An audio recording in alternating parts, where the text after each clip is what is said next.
గ్వాలియర్ వేదికగా ఇండియా బంగ్లాదేశ్ జట్ల మధ్య జరిగిన మ్యాచ్లో టీమిండియా 7 వికెట్ల తేడాతో విజయాన్ని అందుకుంది. అలా టెస్టుల్లోనే కాకుండా టీ20లో కూడా బంగ్లాదేశ్ను బెంబేలెత్తించింది. బౌలింగ్లో హర్షదీప్ సింగ్, వరుణ్ చక్రవర్తి సూపర్ బౌలింగ్తో ఆకట్టుకోగా, బ్యాటింగ్లో హార్దిక్, సూర్య, అభిషేక్ శర్మ మెరుపులు మెరిపించి దుమ్ము లేపారు. దీంతో టీమిండియా 49 బంతుల తేడాతో విజయం సాధించి టీమిండియా టీ20 క్రికెట్ చరిత్రలో అత్యధిక బంతులు మిగిలి ఉండగానే గెలిచిన మ్యాచ్గా చరిత్ర సృష్టించింది. అలా బంగ్లాదేశ్పై టీమిండియా నాన్ స్టాప్ విక్టరీలతో దూసుకుపోతూ ఉంది.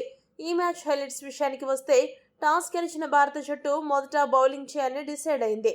బంగ్లాదేశ్ జట్టుకు భారత బౌలర్లు చుక్కలు చూపించారు. ఆరంభంలో ఫాస్ట్ బౌలర్లు, మధ్య ఓవర్లలో స్పిన్ బౌలర్లు కట్టుదిట్టంగా బౌలింగ్ చేస్తూ బంగ్లాదేశ్కు ఎక్కడా కూడా పరుగులు చేసే అవకాశం ఇవ్వకుండా పూర్తిగా కట్టడి చేశారు. బంగ్లాదేశ్ ఓపెనర్లు పర్వేజ్ హుస్సేన్ 8 పరుగులు, లిటన్ దాస్ 4 పరుగులు మాత్రమే చేసి అవుట్ అయ్యారు.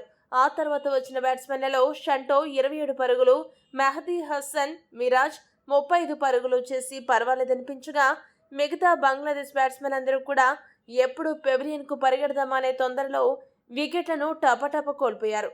దీంతో బంగ్లాదేశ్ బ్యాటింగ్ ఆర్డర్ పేకమెడలా కూలిపోయింది. దీంతో 19.5 ఓవర్లకు గాను 127 పరుగులు చేసి 10 వికెట్లను కోల్పోయింది. భారత బౌలర్లలో హర్షదీప్ సింగ్ 3 వికెట్లు పడగొట్టడమే కాకుండా 3.5 ఓవర్లకు గాను కేవలం 14 పరుగులు మాత్రమే ఇచ్చి సెన్సేషనల్ బౌలింగ్తో అదరగొట్టాడు. మిగిలిన బౌలర్లలో వరుణ్ చక్రవర్తి 3 వికెట్లు దక్కించుకున్నప్పటికీ 4 ఓవర్లకు గాను ఏకంగా 31 పరుగులిచ్చి ఓవర్కు సగటున 8 పరుగులు సమర్పించుకున్నాడు. మిగిలిన బౌలర్లలో హార్దిక్ పాండ్యా, మయాంక్ యాదవ్, వాషింగ్టన్ సుందర్ 1 వికెట్ను దక్కించుకున్నారు. 128 పరుగుల లక్ష్యంతో బరిలోకి దిగిన టీమిండియాకు ఓపెనర్లు మెరుపు ఆరంభం ఇచ్చే ప్రయత్నం చేశారు. కానీ 7 బంతుల్లో 16 పరుగులు చేసిన అభిషేక్ శర్మ అనూహ్యంగా ఊహించని రీతిలో లేని పరుగు కోసం ప్రయత్నించి రన్అట్ అయ్యాడు.